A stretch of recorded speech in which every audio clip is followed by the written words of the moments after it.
So that email removed uncertainty. When you book a consultation, you need to remove all uncertainty. Here's a quick video about how we have taken this email to another level. This is not the actual one we send. This was one that I used for my team to copy, essentially. But this is kind of gives you a general idea of what we send to people when they book a consultation. Hey, my name is Vincent, Gabriele, and thanks so much for scheduling the consultation. It's actually going to be with me. So I wanted to send you a quick video just to introduce myself and tell you everything that's going to happen when you come in. So when you come in for your time, try and get there a few minutes early. We'll have some paperwork for you to fill out, nothing crazy. That'll take about 5-6 minutes to fill that out. Then I'll take you into the gym. We'll walk through the gym, and then we'll go into like we have a mini office.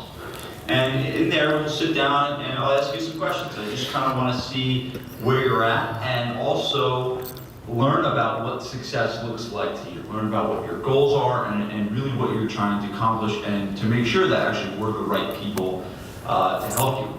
After we talk, we'll go into the gym and we'll do some movement stuff. I'll watch you move, so please come with workout clothes on. So that's important. They don't know what to wear. And a t-shirt. And I'll watch you touch your toes. I'll watch you do a squat, and I'll watch you do some really basic stuff, just to see what your starting point is for your fitness level. And then finally, the last part is we're going to roll everything together and put together a plan for you on the spot for the next 30 days. So we're going to incorporate nutrition, we're going to incorporate how many days a week you should come to the gym, what you should do on your own, what types of programs to come to here that we have. We're going to lay it all out for you, so there's going to be no guesswork for you. It's all going to be laid out on a sheet of paper that you'll take with you when you leave. So super excited. Please do me one favor. If for some reason you need to reschedule this appointment, I'll be really sad, but please just email us and let us know so I can be informed that you won't be coming in and we'll be coming in at a different time. So thanks again, super excited to see you, and we'll talk to you soon. Thanks. So that takes someone that's very scared to come in, and Frank harped on it yesterday. It's fear, right? Fear is what's preventing people from potentially coming in. And that answered a lot of questions for people, just that video. Not to mention, they don't know when people walk into gyms, they're like, they don't know anybody, they don't know where to go. And her seeing my face, the person that's going to meet with's face before they come in, is going to get people to actually show up to the consultation. Always follow up the day before. So if you have a consultation that's booked, you have to text message them, email them, some type of follow-up the day before. The fourth thing, the final thing to get them to show up is you have to measure it. And you have to make this really, really important. So in our facility, my gym at Gabriele Fitness, we have a goal of booking 10 consultations per week. 10 consultations per week. So I have the team that's at the front desk that's answering the phone and doing all this stuff. They have a series of magnets. And every time they book a consultation, they put a magnet up on the wall. So the first thing is, okay, we're hitting a goal, right? We're setting a goal, and then we're hitting it. But the second thing is the magnets are shaped as life preservers. And every person that doesn't show up for a consultation is a missed opportunity to save a life.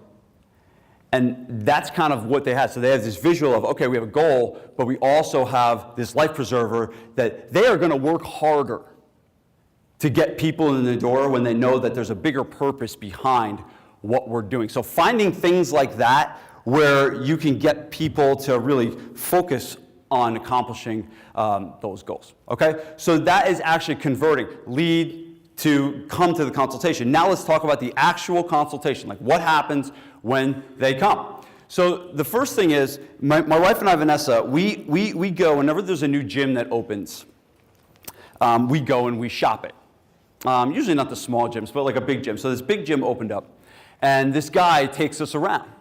And he's taking us around, and he goes, so over there, that's the free weights, and over there, that's the machines. And he's like, hey, let me show you about this. He's like, hey, we have these things called prowlers. And I'm shopping, so he doesn't know that I'm a trainer. He's like, prowlers. And he's like, you push them. And then they're like, to get you really tired. And I'm like, wow, this is really cool. And it's like, no, come over here, man. There's this stuff, it's called Kaiser. It's new. And you take it and you can rip it and make it go really fast. I was like, whoa, that's really cool, man. This is awesome. So he starts showing me all the features and all the things that he has at his gym. And he turns to us and he says, oh, so you guys want to sign up? Not once did he ask us what we wanted. That's the most important thing you need to know about the consultation. It's got to be about them. It can't be about you. It can't be about your stuff. It can't be about your program. No one cares. People care about themselves. Everyone's favorite subject is themselves. Here are the 4 steps. The 4 steps of a consultation. 1, you need to build rapport. Build rapport. 2, you need to find the goal. What do they want to accomplish? 3, you need to build the value. How do you connect what they want with what you do? And then the final thing is creating the prescription. Right? What is the right prescription for them to train with you? So first one, building rapport. The first thing is making the right first impression. Rick Mayo talked about this yesterday, and it's not a lot. Does anyone remember what it was? It was like 1 second to make a great first impression. At my old facility, we used to have the garbage, and we put the garbage out back, and we would put these boxes out. And the boxes had the popcorn in it, you know, the packing stuff, the popcorn. So we would put the boxes out, and a lot of times the wind would blow. And the popcorn would get sprayed like all around the parking lot, and the boxes would get blown, and sometimes it would get into the grass. And me being the dumb, stupid trainer I was, didn't do a good job of cleaning it up. And one of our really, really good clients, really, wealthy, serious guy, he comes in, he's like, Vince, I gotta tell you something. He's like, I think you guys do a really good job. But I don't want to pay you $500 a month and pull up to a parking lot that looks like a garbage yard. And he's like, I don't think you need to. And he was 100% right. 100% right. The first impression starts in your parking lot. It starts in your front door. It starts when they drive up. What's the first thing? Because Rick Mayo said 1 second, right? So the 1 second starts when they can see your physical location. And a lot of us, have this badge of honor of having this dirty gym and this gritty gym. And, oh, it's cool to have dirty stuff, but it's not, especially if we're working with this kind of population. So the right first impression. Second thing, when they walk in, happy, smiling people. Happy, smiling people. A big question I get from gym owners when they talk to me on the phone is they say, hey, I want to get an admin. Should I get a virtual assistant? And I think a virtual assistant for a brick and mortar facility is one of the stupidest things ever. Because we're in the customer service business. We are in the experience business. If you're going to pay that person $15 an hour, why wouldn't you put them at the front desk and the first thing they see is a happy, smiling face? They can do all the other stuff at another time. But the most important event is when your clients walk to the door. And what they see in that first impression is really important. So yes, you should have an admin. Yes, you should have a front desk. Yes, you should have happy, smiling people that greet them when they walk to the door. We've even gone so far as actually having a board. We have a little chalkboard on our front desk. So when people come in, their name is on the board. So the first thing they see is a happy, smiling face. Oh, clean parking lot now. It's a happy, smiling face. And then finally, their name. Their name on the board. Oh, I'm in the right place. Oh, this is exactly where I'm supposed to be. That is little strands of trust that you're building over the course of time when they come in. The second thing, what's the environment of the room where you do the consultation? What's the environment of the room where you do the consultation? So, again, going back to a lot of dumb trainer stories. So I used to have my office that served as the consult room. So we shared it. And I will tell you this, like I would get done with a workout, take those clothes off, roll them up in a ball, throw them in the bottom drawer of the, what could that office smelled like? And a new client coming in being like, dude, I'm not training at this place. It smells like a locker room in the office. And then I would have like the protein shakers and the coffee cups. I was all like you guys. I still am. But all the coffee shake and all the stuff. And I would be walking in, and they'd be walking behind me. I'd be like, oh, sorry, taking the stuff and clearing it off the desk. No way. No way. the environment must be perfect. The environment must be perfect. So if you don't have your own consultation room, and a lot of you don't, that's okay. But set your office up to serve as not your office. Set your office up to serve as a consultation room first, and then your office. You can go get your work done at Starbucks, okay? That room is set up to change lives and sell. Let me go over a couple things. Notice the round table. The round table. So don't sit across the desk from people. Because when you sit across the desk, you're implying this higher power and this higher authority, that you're this trainer and you're going to get them results. The round table is, we're working on this together. The round table is, I'm going to help you. I want your feedback of what you feel like you want to accomplish, and we're going to do this together. That's what the round, it's a small thing. It's a little thing, but all the little things that you do add up. Second thing, you'll notice there's some branding material here. Anyone have produced their own book as a business or a trainer? So, yeah, Frank. So we've produced 5 books as a business. Gabriele Fitness alone has produced 5 books. It is so easy to write a book. I'm going to give you a formula right now to write a book. Here's the formula. So you're going to do what Frank said yesterday, and you're going to do a recipe. And you're going to send a recipe out every Friday. Okay, then what you're going to do is you're going to take that recipe and you're going to put them on paper. Then you're going to add a 3-page introduction, a 3-page conclusion, add about a few articles that you've written about nutrition, and voila, you have your own book. It doesn't need to be perfect. It doesn't need to be even sold on Amazon. This is a credibility thing. So when you have a book, how many gyms are they going to sit down with and be like, oh, these guys wrote a book? And they don't know if it's like just a recipe book. They just see that you produce a book. It's credibility, and credibility is one of the most important things in sales. So your consultation room needs to be set up the right environment. Third thing to build rapport, we're on rapport here, is you got to ask the right question. You got to ask the right question. So the goal here with this question is to get them on a level, to get them comfortable speaking. And a lot of times they're not comfortable, so what you want to do is get them on a familiar subject.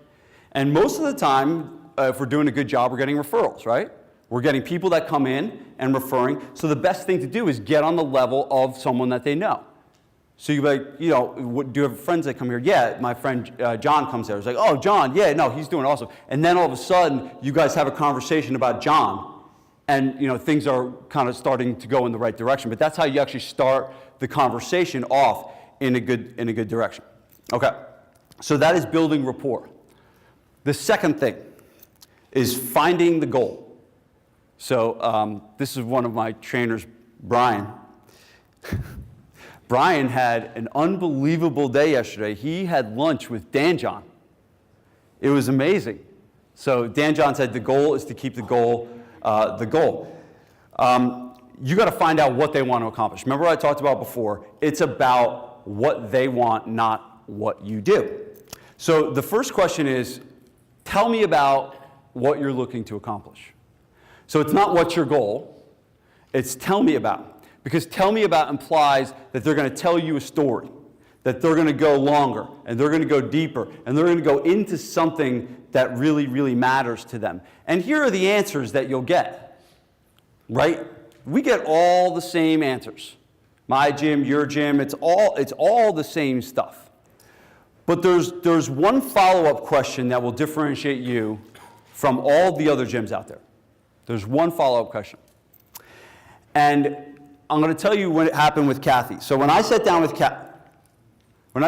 Kathy, I asked her, I was like, Kathy, what do you want to accomplish? And she was in a bad way. She was like, on many, many, many medications. She was very overweight. She was just not in a good place for her health. And basically, she had gotten pretty much a doctor scared. The doctor said, you have to turn this around or bad things are going to happen. So she was in a bad place, in a bad way. And I started to ask her what her goal was, and she started talking to me about that. And I just asked her why. I was like, well, why do you want to get in shape? Well, why do you want to get healthy? And she started to get emotional. She started to almost tear up a little bit. And she started talking about her family. She had a son and a daughter. And she basically, like, with tears in her eyes, says, she's like, I don't want my daughter to be like me. And that was her why. That was the motivation. That was the thing that was going to get her to actually do what she did. And when you can pull that out of somebody, you put yourself on a different playing field.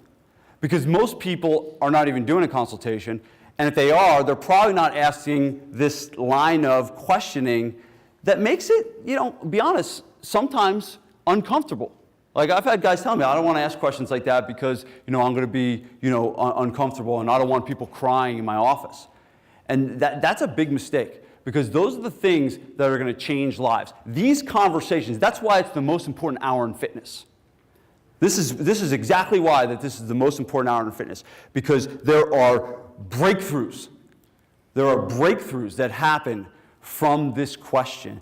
There are breakthroughs that happen for your business when people buy in to what you're doing. Okay, so then you want to ask them what they've done in the past. Asking them what they've done in the past kind of highlights the things that maybe they didn't work. So maybe they tried one-on-one personal training, right, and it didn't work. Maybe they've tried Orange Theory. Maybe they've tried all this other stuff. And by you asking them what they've done in the past, you're basically telling them, well, since they're here, that probably didn't work. And now you're getting to reiterate the things that didn't work, which makes your program most likely the best solution. And remember, that's what we're trying to do. We're trying to solve this problem of fear and make sure that we can be the people that would help them. Okay, so the third thing is building the value. Building the value. So building the value is where you connect the things that they've told you, right? The things that they've told you and the things that you do. And the things that you do. So this is where we'll use things like the FMS. So, we use the modified version of the FMS, and I pretty much have screened, pretty much every client that's ever come into our facility has gone through, a functional movement screen in some way, shape, or form. But when you do a movement screen, it just shows that you're taking that extra step to care about that client. Whether you exactly perfect of the way it's outlined, and Rick talked about like a variation of it that was a little different, and we kind of take that same methodology too. But you're just telling people that, hey, I care about your success, I care about your body, I care about your results enough to take you through this. And now, like, you can connect when they have a shoulder mob and things like that, you can connect your program with what their goals are. So that's going to build value to them. That's valuable to them. The FMS is not valuable. What the information you get and how that ties into them is what's actually building the value. So the InBody, I talked about how we don't use the calipers anymore, but this gives valuable information. Now, do we do this on everybody? No. Okay, we ask for permission, but the InBody gives valuable information that helps people be clearer on what their goals are and also what's realistic. Because how many of you sell weight loss? How many of you sell fat loss?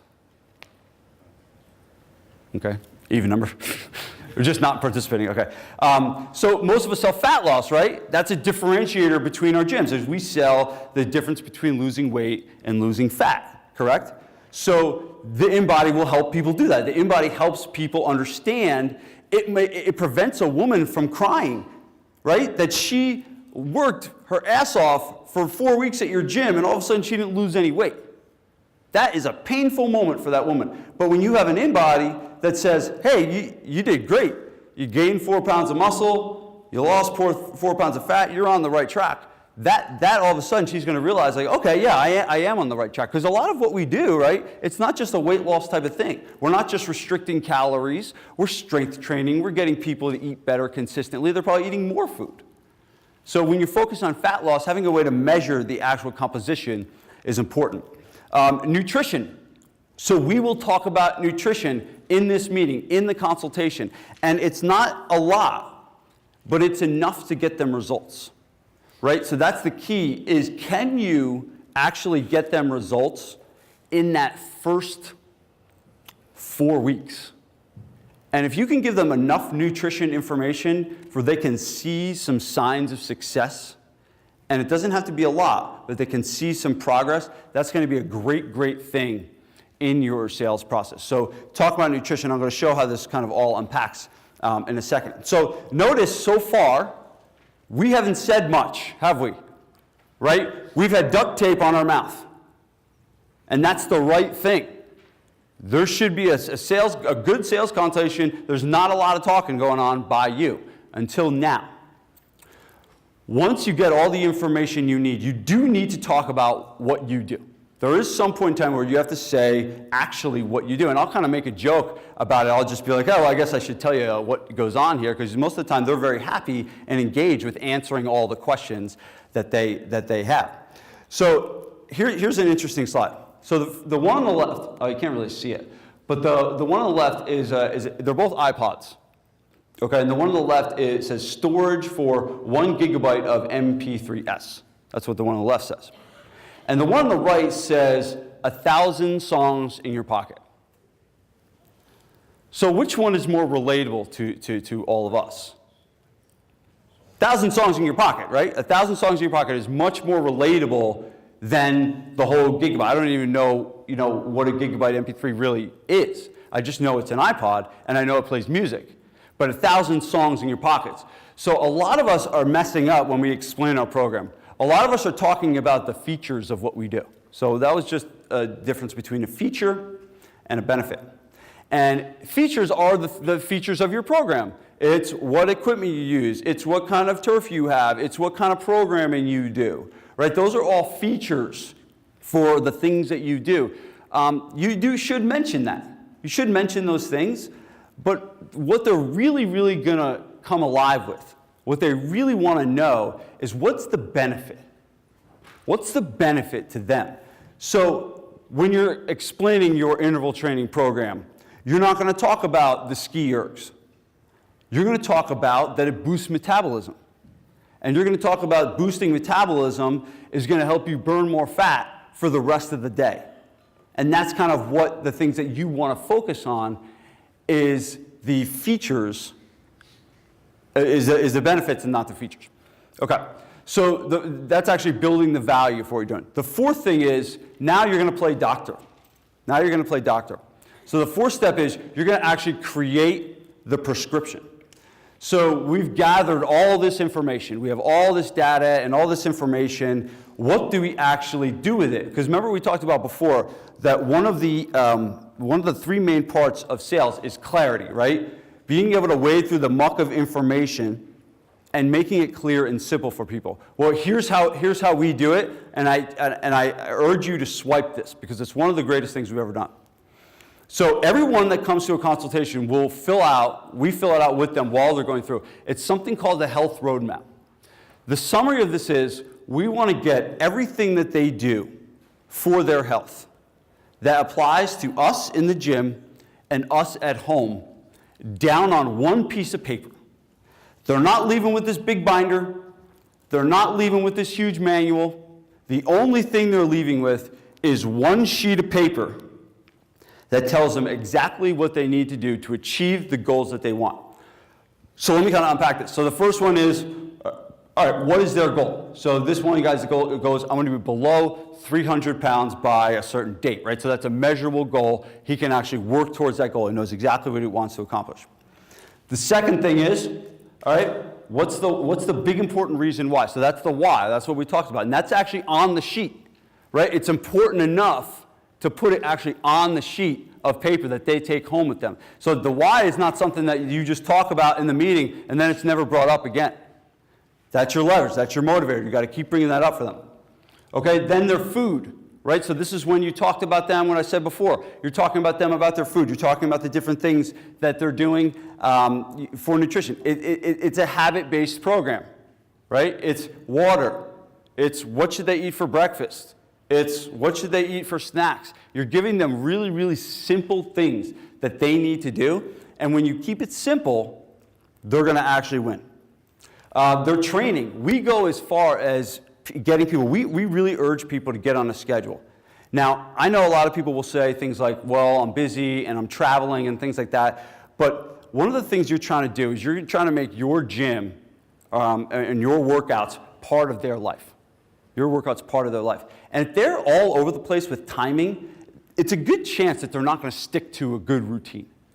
So that's one of the things. So we get them to commit to certain times. Not everybody, because there are some people that can't do it, but we will actually put on this, the training side is, all right, what are they going to do? Are they going to do small group personal training? Are they going to do group class? Are they going to walk? Because we will even program outside stuff. And so they know 7 days a week of exactly what they need to do. And some people, it's simple. Some people, it's just come to the gym twice a week. Because I know sometimes this can look like overwhelming. Oh, hey, you have to plan on 7 days. No, you don't have to. A lot of times it's Tuesday, work out a GFP, Thursday, work out a GFP. And that's all I want you to do right now. But it's up to you as a person to make that clear and simple and easy to understand. And then there's other things on there like their accountability, like how often they're going to follow up with us, how many times a week will we meet with, how many times a quarter will we meet with them, any type of supplements that they might take, and all things like that. All outlined on one sheet of paper. So it's not a big book, it's not a 12-step meal plan, it's just one sheet of paper. And if you guys want a copy of this, you can just go to send an email to gfproadmap@gmail. If you want to, actually, and you can take it and swipe it. If you want to put your logo on it, you can do that too. So it's gfproadmap@gmail.com. Okay, and put perform better in the subject. Okay, so what now, right? So we did the consultation. We did the consultation. What is next? Next is actually where we have to ring the register. We actually have to turn this into making money. So, so I'm from New Jersey. You guys all know that now. But I'm from New Jersey, and there's a diner in New Jersey called Amy's Omelet House. Amy's, anyone know it? Yeah, they're all over. But so Amy's Omelet House has 221 different versions of omelets. Do you know how long it takes me to order there? Like, I sit there for like an hour and 45 minutes and not knowing, like, do I want the Greek omelet? Do I want the pizza omelet? Like, it's like, it boggles my mind. But we're doing this in the fitness industry. We're doing this in the fitness industry. This is someone's price sheet that I pulled. How does someone make a decision? How does someone make a decision? This one here has 36 different options. 36 different options. How do you put that in front of them and say, well, which one do you want to do after an hour? They have no idea. They have no idea what to do. It's up to us to make it clear. Tony Robbins said, complexity is the enemy of execution. All right? So the first thing you need to do in the sales process to actually make the sale is you've got to make it easy for people to decide. You have to make it easy for people to decide. Anyone know what this is? In-N-Out Burger? Yeah, In-N-Out Burger. So I used to live in California. And here's the thing with In-N-Out Burger. There is never, ever, ever not a line. The only thing that In-N-Out Burger does is burgers, fries, and shakes. There's no chicken. There's no fish. There's nothing. That's the only thing they do. So when you walk in and order, it's like, oh, I'll take what? And then boom, you're through. There's not a lot of decision fatigue when I go to In-N-Out. So Costco knows something, don't they? You ever go to Costco on a Saturday? How much money do you think Costco spends in all their stores on free samples? On giving away different, so well, here's the increase in sales for it. By the way, the two on the left, if you can see that, are beer and wine. Like, I didn't know they sampled beer and wine at Costco, but I'm going to check that out next time I go. But you can see this is all the increases in sales from the free samples. They know something. So what do you need to do? You can't put 36 options in front of them. You really just need one. And Thomas Plummer's done a great job of educating on this. You want to sell a test drive. You want to sell a test drive. That's only give them, when you sit down with them, one option off the bat. And I'll talk about how we give multiple options afterwards. But one option off the bat to make it simple, easy, and clear for people to decide. This is what's best for you, Mrs. Jones. And then obviously you can kind of adapt that option within the trial that you have. But a lot of people make a mistake. So I have this friend, and when he goes to the grocery store, he looks for lunch meat like this, and he looks for it with a big orange sticker in the middle that says half price. and he like looks for the half-price lunch meat. And it's like, I don't like lunch meat as it is, but like to eat almost expired lunch meat is one of the grossest things ever. But this guy like went to the store and like looked for it.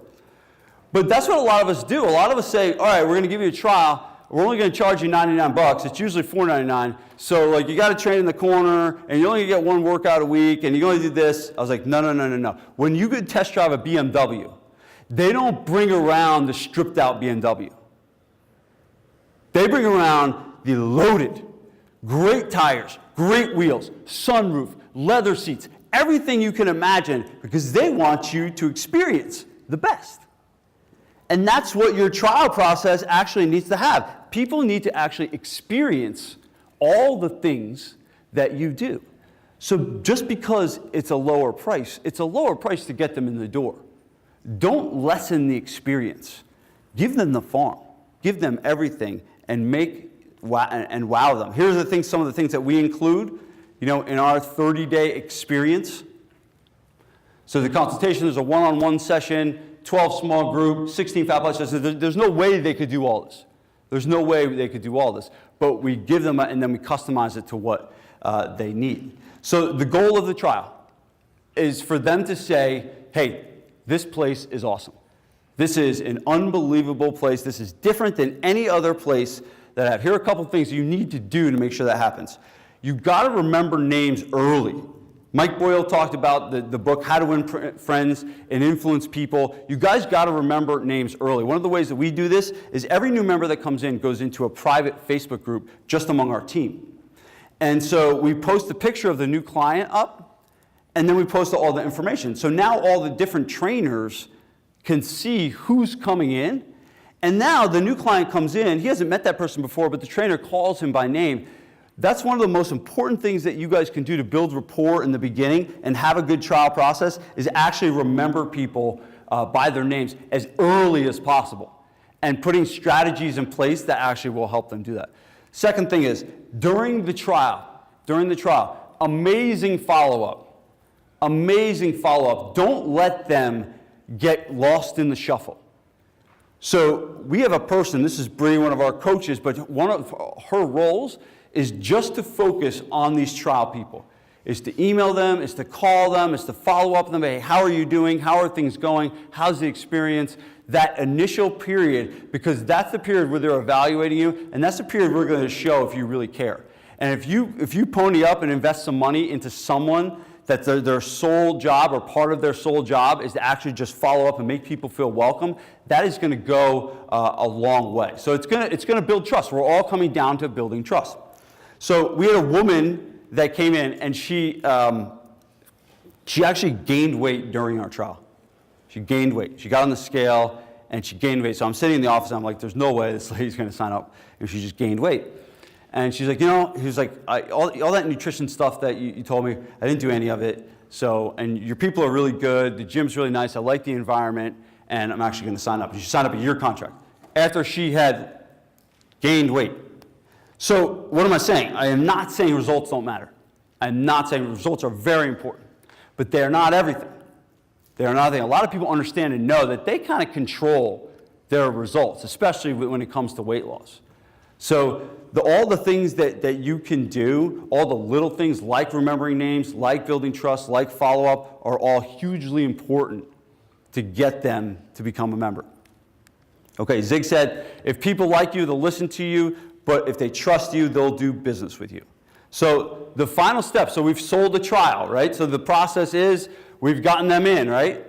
They've had the consultation. They've sat down. We've gone through a really extensive, thought-out process that has the client's results in mind. We've sold them a test drive. We haven't asked them for $400 a month. We haven't asked them to sign a long-term contract. We've asked them to just taste what we do. Now we've earned the trust. The trial is what actually earns the trust.